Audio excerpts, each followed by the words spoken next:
Mortgage Podcast, the show where we dive deep into the topics that impact the evolving originator. I'm your host, Connor Bartley. Bam! Now, let me ask you a question. What do you get when you mix a mortgage upbringing, a player coach mentality, and a drive to earn every success? You get our next guest.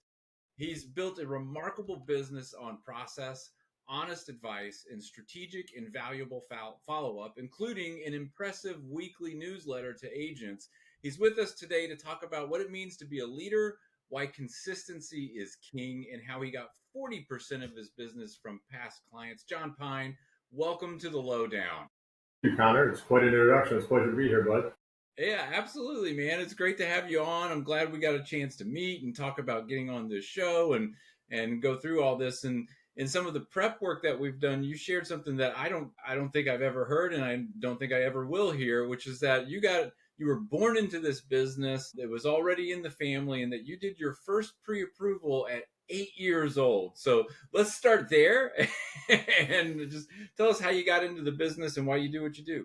Sure, yeah, it's always a pretty good icebreaker or, pretty good option for two truths and a lie, right? And it is true. I did my first pre-approval letter at 8 years old. My father was a prolific producer back in the day and couldn't do them from your phones back then, back in the late 80s, early 90s. So he called me from the golf course and walked me through how to do a pre-approval letter on an old, Apple computer, printed it out, and faxed it with that weird old paper, the carbon copy paper. Yeah. One of his agents. Yeah, I used to do that stuff for him when he would be on the go back in the day. I just, mortgage business wasn't something I thought I wanted to do like long term. And, but after college, I had an opportunity, job market wasn't great, came and worked for my father, learned everything. And I found out that I really liked it.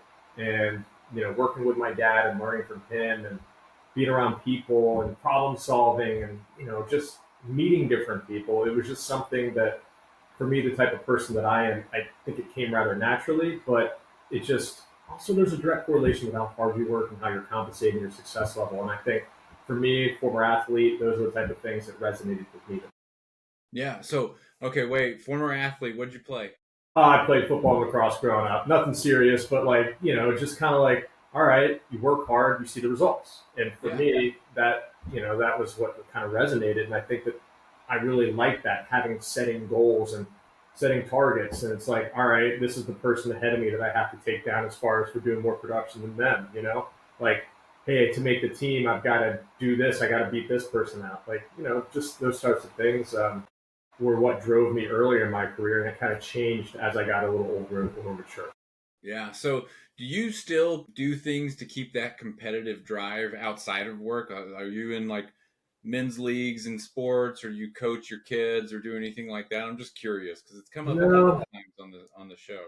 Sometimes, I like to play some pickleball, play some golf, things like that, but nothing too serious, honestly, there's enough competitive outlet in this business for me that, I find that I don't have to put my friends and my family through that stuff as much. Yeah, I gotcha. So being born into the business is a lot different than, a lot of the traditional path that people take. When did you realize though that, you said you didn't start out thinking this was going to be what it was, what you wanted to be in the future? What was that turning point for you? Like, was there a moment in particular where you said, this really is what I want to do? I think it, just like anything else in life, is when you start having a little bit of success. Sometimes people just need a little bit of a win, And so I think that for me was really it. And I came on and I was really learning underneath my father. I was his junior loan officer and learning and getting reps on his deals. He was doing 100 million back in the day before that was like a fathomable number. And so like the reps and the things that I was able to see on his deals made it easier for me when it was time for me to go out on my own and start producing. The time that I started doing that was right around 2011. Rates were starting to come down, getting some refis. I was able to, people were focusing on refinances. I didn't have the book of business to lean on. So I started going after all the agents, right?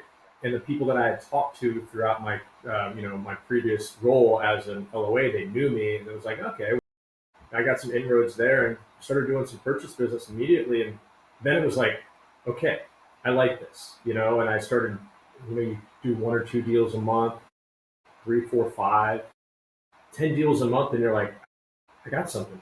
you Yeah. know? And I think that that was really it. I had that, like, they talk about a eureka or an aha moment, and that was it for me. Yeah. And so you mentioned to me in the past that you've built a team that's really consistent in terms of just the same processor, underwriter, closer every time. Can you share a story, just a borrower story, that really shows how that consistency made a big difference in the client experience? Sure. I mean, honestly, I think that that is the key thing. You get someone that comes in, and I would say that especially earlier on in our career, we were probably people were not trusting of us because of what happened in like the meltdown, right? And I think for that and just coming in and being trying to be someone that someone can trust. And in your first 5 minutes of talking to somebody, they're divulging their most personal, detailed information, stuff they don't tell their families and friends. How much money they make, what their debts look like, what they have in the bank, right? So you're learning those sorts of things. And I think for me, the way that I think I've been successful is by being approachable in that regard, feeling like they can trust me. But then throughout the process, as I built a team and scaled, not just handing them off to somebody else where they can't get the same feel of trust, right? So one thing that I always try to do through every borrower experience is over communicate to my team about every single detail so that when they pick it up at the next step, they're like, okay, Mr. Jones, I see that you're putting 20% down here on this property there. You're going to be selling your house afterwards, or you're going to be renting it. Oh, you're getting a gift, and we're going to wire it for so every single part of the process has been explained so the person knows that we're doing a good job for them and they can trust us throughout the process. Trust is everything in everything that we do, but I think in our business, especially for the IMBs, it separates us from the big banks and some of the big on. Yeah, man. I mean, we're talking about just you're financially naked when you go Yeah, to buy a house, and you've got to kind of pull all the skeletons out of the closet. Here, see, let me show you how I spend my money, what I spend it on. And so yeah, it's a right. very vulnerable position for that borrower to go through. But clearly you've done a great job of managing that and those conversations with the amount of business that you're getting through referrals of past clients and kind of comeback business. And what do you think is really anything additional to building that trust that started driving that repeat business for you? I think it's just being honest, being authentically you, right? And the way that I kind of explain it to other loan officers that I coach is that don't be the person that you think they want you to be, right? Be you. Because it's just like picking a doctor. There's a bedside manner with that. And you have to have thick skin. If they choose somebody else across town, right? Your realtor referral partner probably gave them the name because they're pretty good too. It might just be a little different for you, right? So when you're dating, not everybody is going to mesh, right? So for me, and looking at that, is just be authentically you, right? Tell them what they can expect, put your best foot forward, and try to earn their business that way. I think that's like some of the best advice that I can. Yeah, I love that call out. I think we all have our own insecurities. Sure. I think in everyone's mind, there's a part of them that goes, "Yeah, I'm a little weird," or "I'm a little," they might not like me. And there's always that temptation to try and be someone you're not, to try and fit in for that person. And I think that's a great call out, though, to just be authentically you so that you don't have to try and pretend all the time and be uncomfortable. I think there's nothing more uncomfortable than pretending to be something you're not. And it starts to show through and people feel it, and when they feel it, it's never good. So I think that's a great call out. Now, you've generated a lot of your business through face-to-face relationships with your agents, and I guess my question is, what's the approach that you're using when it comes to earning their trust and really keeping it? With agents, I mean, one thing I've always just tried to do is build familiarity. And I think that that can mean a lot of different things. I like to keep track. And before we had these nice electronic tools where, you could just look them up online and be like, oh, I did a deal with them in 2018 and it was on this one. I would keep records of that and be like calling listing agents and saying, hey, remember that deal we did there? It was great. It was easy. It's smooth. You're going to have the same experience with us this time too. Just trying to look at those things. And, you don't always have to be their friend. Some agents, they want to be your best friend. Some don't. So I think for me, I just always try to build familiarity. Another thing I do that with is weekly newsletters. If you've done a deal with me, you're getting that. Social media, if I'm doing a deal with you, I'm going to follow you on social media. You're going to hopefully follow me, get my see I'm a real person, right? And I think that that's really what it is. Like I'm someone who's been in the business for a while. I promote everything that I do to try to say, hey, like, we care about what we do. It's important to us, right? This is not just a career because I see that as some people, like we talked about earlier, this is a competitive outlet for me, right? So just trying to build familiarity, staying in front of people, but most of all, doing it consistently, Yeah, right? and you've modeled that consistency with the newsletter. I'm going to dive into that a little bit because you had mentioned to me that you've sent one out every week for over 70 weeks now. You've got a Mm-hmm. really impressive open rate with that. I mean, what gave you the idea to start doing the newsletter, and how do you keep it fresh every week? Like, do you mind sharing a little bit about sort of the newsletter that you're sending out? The why about the newsletter was, I mean, I always did it for past clients and I did it monthly for past clients. I think anything other than that, like who wants to hear from a mortgage dude other than that, right? Like, and I'm always someone that I'm not going to do something just to do it, right? I'd rather not. I'm either going to do a good job or I'm just not going to do anything at all. And so once I started building my business and I started marketing my past, clients, I would see so many times where I would get an email forwarded to them from like 10 p.m. on a Saturday night where they're out. People like, hey, this is the guy I told you about, right? And then they would reach out to me, and I would see that in the email chain. I was like, you know what? I can say do a better job of keeping it in front of my agents too. So every single week for 70 plus weeks now, we've done a 1 to 2 minute video, right? Like just a mortgage market update, and it's just topical things that are going on in the market, and it'll be about, hey, this is where rates are, changes with conforming loan limits, new loan programs, just anything in general that I think is an added value to them, right? Something that I found interesting that I might have learned throughout the week, right? To share it with them, to give them talking points, to ultimately make them better, right? So, but what I think it does for me in the process is that I do it consistently every single week, no matter where in the world I am. Yeah, if I'm on vacation, I'm sitting on the beach, I will film that video and send it out to them, right? One, because we have to be available, but it shows them that I am consistent in what I do, right? Yeah. And they can count on me to be consistent, not just in my newsletter, right? But hey, they're going to get updates on their leads. They're going to know when the appraisal's back. I'm going to get their deal closed on time. All of the really important things, right? Like I'm good at those things. Yeah. Well, and I love that you made a call out in kind of our preparation for this that you keep it local too. You don't get involved too much into the national scene, things like that, but you're dealing with local agents. You give them local relevant updates. And I think that's really smart because it can be easy to just kind of grab a headline and talk on it, but it needs to be relevant to the audience. Well, and that's the thing. I mean, I produce and I manage people from all the way up to New Jersey down to Southern Virginia. And so like each market is a little bit different. But for where I do my business predominantly, I want to keep it, just topical to them. But being licensed in 11 states, some people in Georgia will get something about the DC market and they don't necessarily care. But, that's a one.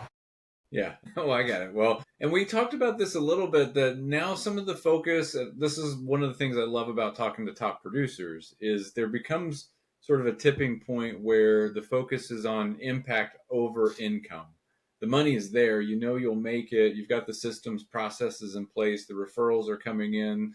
That part of the business has been built, but now it's about how can I impact others or impact this industry, leave a mark, leave a legacy. What does impact over income mean to you? I think, I mean, selfishly, it can mean job fulfillment for me, right?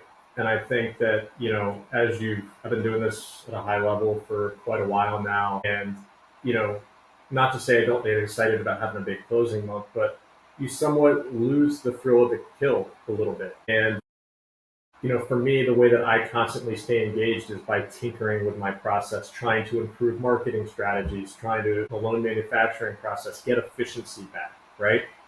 Because if I can give myself back minutes in the day, I can maybe return another phone call. I can maybe proactively reach out to somebody. I can maybe schedule a lunch with somebody that I haven't scheduled a lunch with in a while. So, in looking at that, I just want to pass that on to people that I work with, right? And want to be able to share some of the things that I'm doing, but more importantly, learn from what they're doing as well, right? I'm a big believer in having a best practices group where everyone gets together and talks about their successes, but most importantly, their failures. What is not working, right? So that people don't have to waste time on that sorts of thing.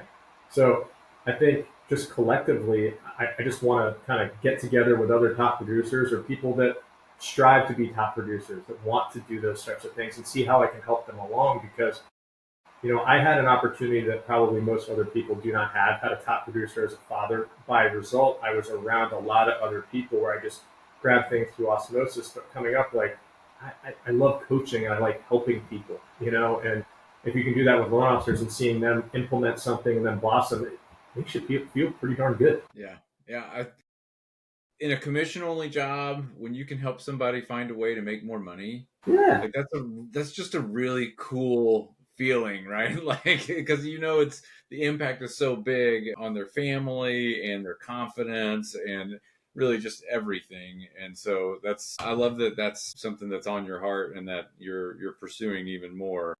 Is that why you keep doing what you do today, or what I is mean, that for you? shoot. I mean, I'm in mortgage years. I'm about 102, but I'm in my early 40s. I've still got a long ways to go.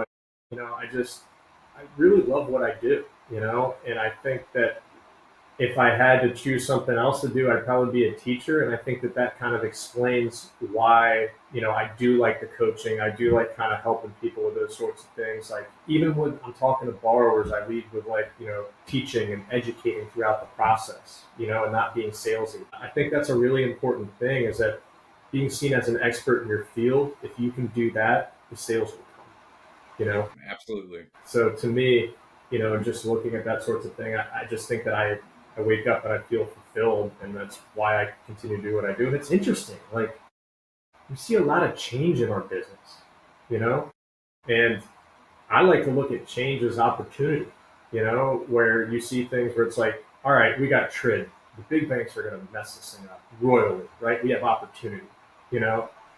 There's tons of different things that come out where you just look at it and you're like, okay, like this is an opportunity for us to do better rather than seeing it as a barrier. Yeah, I talked with someone the other day who is a little over 30 years in the business and made the comment, after over 30 years of doing this, I still have to keep starting over all the time. And what they were referring to really was just the changing demographic of clients and the way they like to be communicated with, the change of technology, the change of guide. Like, there's always something different happening that's going to require a micro adjustment, sometimes a macro one, but I mean, I think she nailed it on the head with just like, I just keep having to start over. And it's a really interesting way of thinking about it because this isn't a customer service job. This isn't an accountant or something that it's kind of the same thing, rinse and repeat every day. It requires a lot of different resilience and adjustments along the way. I think that that's absolutely true, but I would also argue that a lot of the old school principles always have to be present, right? So if you have that knowledge base, and yes, I get frustrated. Like I've got younger brothers and sisters that if I call them, right, they'll just text me back, "What's up?" And my borrowers are doing that, and it's like, okay, well, you know what? That's how they want to be communicated with. So you have to meet them where they are, right? And so I think that that's a big thing that I just constantly try to remind myself of and remind my people of is like meet the client where they are. Texting, it's hard. You can't share it with your team, like yes, sort of thing, but that's the way the world's going. AI is drastically changing things for the better, in my opinion. So if you're a late adopter of that thing, it's going to push you out, unfortunately. Right. So it's there's a lot of stuff going on, but I just find excitement in that. Yeah, time to get on the bus with AI for sure. Oh yeah. So to get a little more tactical, we've talked a lot about like the philosophical side of things, but something that you mentioned to me that I thought was a really, I mean, it's a good call out, and I think it would help someone who might be listening today and about how they can kind of break through to the next level. Is this concept of the you call it the accordion effect? I call it kind of the industry glass ceiling, where you do so well one month, but because you had that high production, you were in your files, you were doing a lot of the administrative type work, and it took you away from the prospecting and the green activities. And so the next month suffers. And then it's kind of this loop that continues over and over again. But you were able to find a way to mitigate that. And I want to give you a chance to just kind of explain sort of what that person was for you, and how you were able to find a who to solve the how. Yeah, the accordion effect is basically, for those who don't know, basically what I call it is when you see someone have a big month followed by a small month, a big month, and then a small month. And inherently, what that means is that you're working on your files rather than on your business, right? And so, my first piece of advice is stop trying to be cool. And what I mean by that is like ask for help, right? And it's really hard, myself included. I struggle with this, but you have to delegate, you have to let go of some of the responsibilities, right? And yes, people are going to do things differently than you. But if you spend the time and you invest the time in somebody, right, to teach them how to do it properly, right, it can keep you focused on those rainmaking activities. So, you know, if you go from 5 million a month to $1 million a month and you get 5 million consistently, what does that do for your overall closes for the year, right? You're going to have a big, big year. And honestly, once you get to that next level where you're consistently producing, it just starts to snowball from there. I mean, I've had people be like, "Hey, how do you do 100 million? You do 50 million really well, right?" And then things just start to pick up, and there's just deals you can't get out of the way of. So for me, it's about building a team, is about learning how to let go, asking for help, right, and then trusting the process. You just have to do that. But don't hire someone that's just like you, right? Find somebody that can mask your deficiencies, because I know there's things that I'm not great at, and I want to find somebody that could help me by doing those things to keep me at my highest and best use. Yeah, absolutely, man. Well, so as we wrap up, I'm just curious, what are some things that you're focused on for the future that you feel might be essential for loan officers to, stay relevant, to stay ahead of the trends, things like that? I mean, for me, it's some of the things that we already touched on, but I think really diving into AI, because I really do think that are going to have to do more business to keep up. It's going to drive the cost of the loan down. It's going to drive probably LO comp down at some point too, right? So you're going to have to do more business, right, more efficiently, and the customer experience cannot suffer as a result. So there are remedial tasks that AI can handle for you that you know you can still be you, and again, be at your highest and best use. So I'm really focused on implementing that for myself, my team, those that I manage, and then also too, just being the reason why the realtor calls, right? And so reminding them that you're great at your job, those sorts of things. I think that that is one of the things that I'm always focused on. But the AI thing, and I think that that's probably a cop out answer, but if you ask me, that was what I would say, because I think it's the most important thing in our business. Someone said it, had an analogy the other day, that the world is on fire, you just can't smell it, right? And so that kind of resonated with me. It's like, this is way bigger than the internet thing. And I think that companies that don't have a plan for it, those would be the companies that are no longer with us, so to speak. So again, what I said, this is creating opportunity, and that's what I see.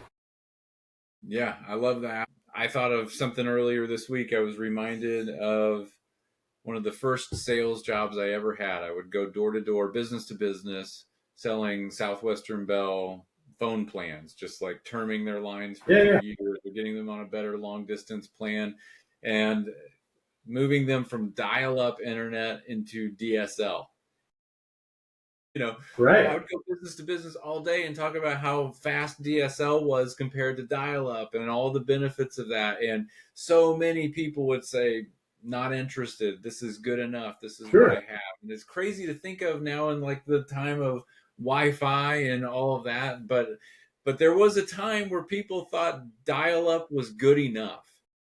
And I think when we think of AI and technology, there are going to be resistors that say, what I have today is good enough. But as other people get on the AI train, it'll become a point where you really don't have an option. And then you're just going to be behind the eight ball, and it might take a while before you actually catch up with everyone else. So, yeah, totally the time to get in early. It was a big topic of discussion at the Sales Mastery Conference in Dallas in early October, and so it's definitely something everybody needs to be paying attention to.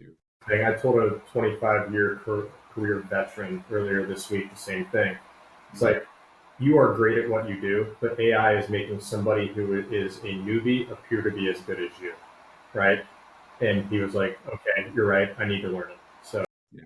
Yeah, absolutely. Well, John, I really appreciate you yeah, being a buddy. part of the lowdown, coming on, sharing your Anytime. story, and I wish you nothing but the best of luck in the future. And thanks for being on. Yeah, thanks for having me, Connor. I appreciate it. Absolutely.